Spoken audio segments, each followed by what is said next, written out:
RFD fanavotana Ambohitsoa nanao asa fanadiovana. Nanatanteraka asa fanadiovana teny Ambohitsoa ao anatin'ny boriboritany faharoa ny RFD fanavotana niaraka tamin'ireo ekipany CMAS eo anivon'ny commune Ambonivohitra Antananarivo androany. Misy nietsika natao izay fatombo mahazatra moa nietsika fanadiovana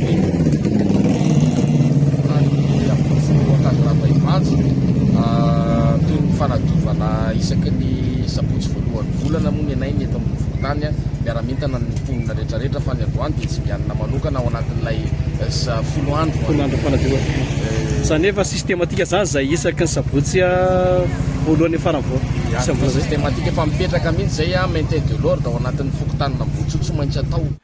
Tiana manamarika fa ity farany niatoko fampitaovana nampiasana nandritra n'ity asa fanadiovana ity izay nanamarina mpitatana fa sady fanetana n'ity ny fanadiovana fa orinao kosa dia irosan'ny fanasaziana avy hatrany ny commune ho an'ireo ekipy amin'ny fanaovana maloto sy fanariana amin'ny fako avy nampiasainy eny rehetra eny. Tantsoka entinay moa zany dia ny fanampiana azy ireo hiezaka dia ezaka ny commune zany amin'ny fanampiana azy ireo amin'ny ara-pitaovana. Io koa moa zany misy le mission nomenan'ny Andriamatoa PDS amin'ilay fanadiovana ny tanàna manomana izay zao sady manetana izay amin'ny resaka fikolom-pahasalamana le CMH satria ao aorianan'izao fanentanana nataona izao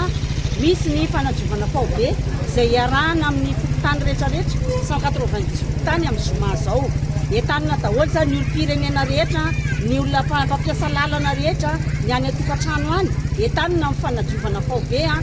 tsy vitany amin'ny zoma ihany fa mitohy isanandro dia ireto RFD any amin'ny fokotany reto sy ny tompon'andraikitra voalohany ao amin'izany ny filohan'ny chef fokotany no manetana ny olom-pirenena misy eo aminy amin'ilay fanadiovana. Zay zany nataonay dia isanandro dia fanadiovana sy fanentanana nataona izao satria ao aorianao ampihariny commune urbaine Antananarivo amin'izay